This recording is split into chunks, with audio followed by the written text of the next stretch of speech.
Welcome to Orange Therapy on YouTube. My name's Julie. I'm a professional counselor in South Carolina, and this is my co-counselor, Ed. Today we're going to explore 5 common boundaries. What are they? Why are they important? Sit back and let's learn together.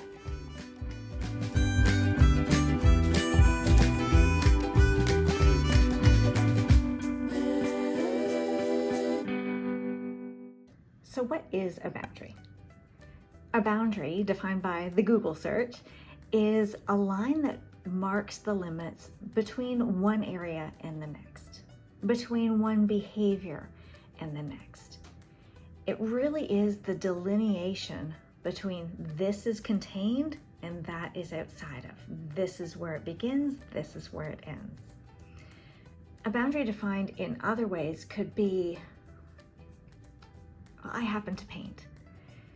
So a boundary when I'm painting would mean that I have a canvas in front of me and I have my paintbrushes and my paint, and I get to determine what goes on my painting.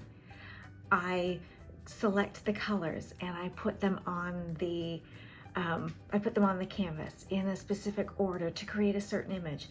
And you don't get to just walk over and slap paint on my painting.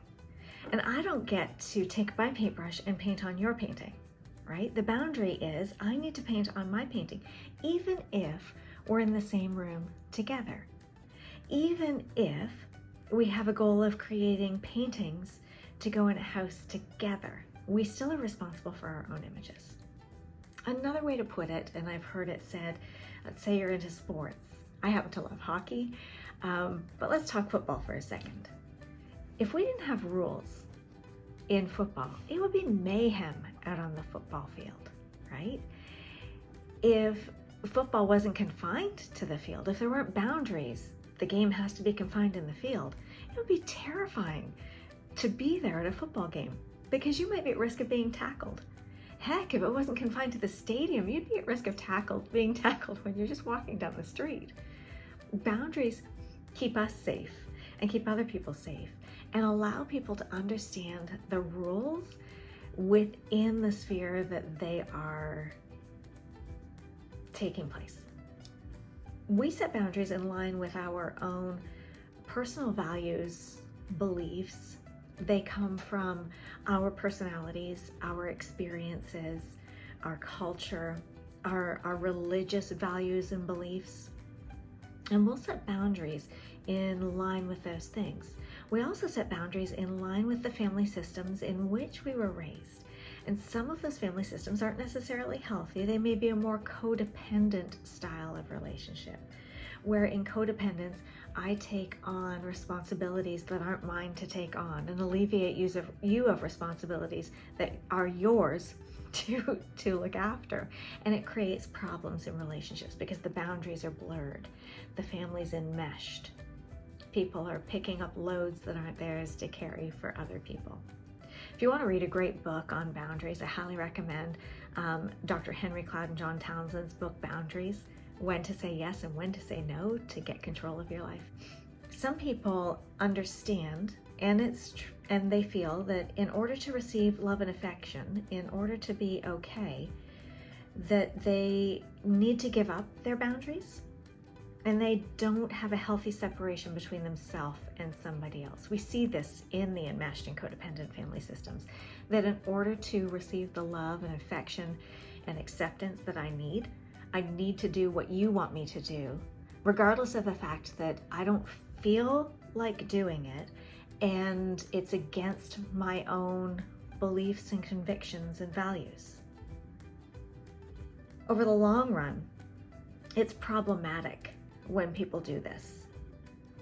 Because if I'm always deferring to you and what you want and taking your beliefs and values to be true, rather than trusting my own internal beliefs and values, I lose myself.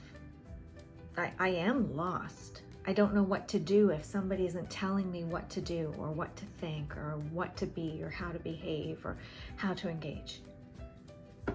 And that's a risk when we don't have appropriate boundaries. We're always at the risk of what other people want us to do if we don't have appropriate boundaries. There's relational chaos when there's a lack of or poorly communicated boundaries in a relationship. But when boundaries are communicated clearly and lovingly enforced, there is relational harmony and security. You're free to be a kinder person when you have appropriate boundaries, because your yes is yes and your no is no.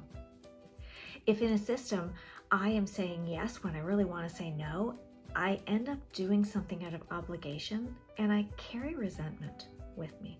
I might be exhausted, but I feel like, well, I need to do this. A good person would do this even if they were tired. We're going to explore that in the coming weeks. So what are the types of boundaries that we're going to explore over the next few weeks? And all of these boundaries are necessary.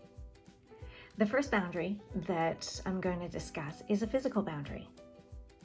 What is a physical boundary? Well, a physical boundary allows me to tell somebody else what is acceptable in line with touch. It's our first boundary. Our very first boundary is our skin. It separates me from you. We're not connected together unless we are conjoined twins. But what's interesting is even conjoined twins want to have appropriate boundaries with one another. But my skin separates me from you. It lets me know that this is what I'm responsible for, and that is what you are responsible for. I'm allowed to say what's acceptable and appropriate touch. If you're making me uncomfortable by standing too close, I'm allowed to say, hey, I'm not comfortable with this proximity. I need you to back up a little bit. I happen to be team hug. I know people who are team no hug. But even on team hug, I want to ask somebody else, is it okay if I hug you? And because I live down in the States now in the South, I might say, is it okay if I hug on your neck? Because that's how they say it here. And if somebody says, no, I'd rather not, I'm okay with that. I would like the same respect from somebody else. I don't want, even though I am team hug, I don't always feel comfortable hugging the person who's coming to hug me. I might give them a little bit of the Heisman. That's our first boundary, and we're allowed to have it. The second boundary that you're probably also familiar with or could understand, the time and the energy boundary. I'm allowed to determine what I do with my time. Of course, even within limits, right? If I have a job, then I'm obligated to go to work. But if my boss comes to me at the end of a workday and says, I need you to do this evening, then I can have a boundary with my boss and say, listen, I can't do that for you this evening. I understand it needs to be done. I wish you'd asked me sooner, but I already have plans for this evening, right? If somebody comes to me and asks me to spend time doing this project or that project, I might know that they are good things to do, but I just don't have the energy to do so. Many of us after COVID were struggling with a lower level of energy as we were recovering from COVID. Many people have had losses of family members, and the energy just isn't there yet, because as they're grieving, that's exhausting. And there are many other reasons why we might not have the energy to expend more time and energy at that moment, but only we know that. People can't look at us and see an energy bar noting how much energy we have left. There's no way for them to know. We have to be able to take in the question, evaluate, and then answer truly, no, I don't have time for that. I'm going to have some tips to deal with that too. Another boundary we need to have is over our finances and our material things. It's really important to have boundaries around our possessions. Somebody may come to us and say, can I borrow that? And you're like, yeah, you can borrow it. But then they don't return it. And when they return it, let's say somebody borrowed several of my books and they returned them to me. They had dropped them in a puddle and they had thrown them in the backseat of the car and people had walked all over them and they were missing pages and they were torn up. Would I be inclined to loan them more of my books in the future? Or maybe somebody borrows your vehicle and they return it to you full of trash. Are you inclined to allow them to borrow it again in the future? You may feel like, oh, well, I have to do it. What choice do I have? They're a family member. You do still have a choice, even if they're a family member. if they're not taking care of your things. You know, I would love to be able to loan that to you, but the last time you borrowed something from me, it was returned broken. So I'm sorry, I'm not going to loan you things at this point. That's okay. And you may not be happy about it. That's okay too. We're going to discuss how to deal with all of those things in a future episode. 2 of the last boundaries that we are allowed to have aren't discussed as often, but they are equally important. And they're mental and emotional boundaries. My thoughts, my opinions, my beliefs, my values. They're mine.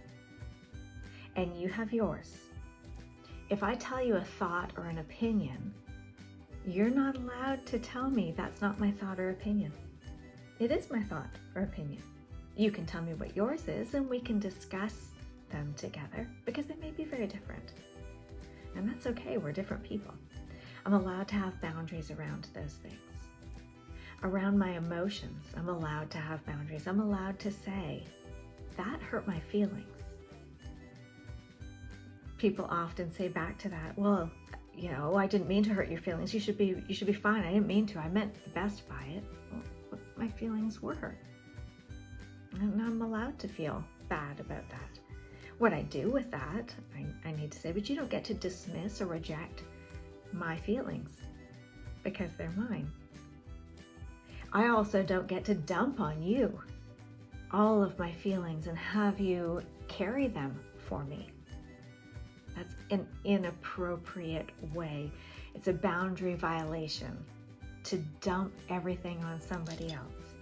I need to first ask somebody, do you have the bandwidth right now for me to just do a little bit of dumping of some of the negative things that have been happening? I just need a sounding board. I don't have the right to expect that somebody is able to take all of that from me. And it's not their job to make me feel better. My emotions are mine to deal with. I can share them if somebody else has the bandwidth to hear them, but it's not their job to make me feel better. We get into problems in these areas, in physical, in our time and our energy, in our financial and material, in our mental and our emotional areas of our lives, when the boundary lines are blurred, gone, or inappropriate. Over the coming weeks, we're going to be exploring what happens when there are difficulties or blurred lines in those areas. We're going to discuss what it looks like to have appropriate boundaries and boundary corrections. I hope even if you struggle with boundaries, that you come back and join me next time here at Orange Therapy on YouTube, where whether you have good boundaries or not, we're all learning together. And you are welcome here just as you are.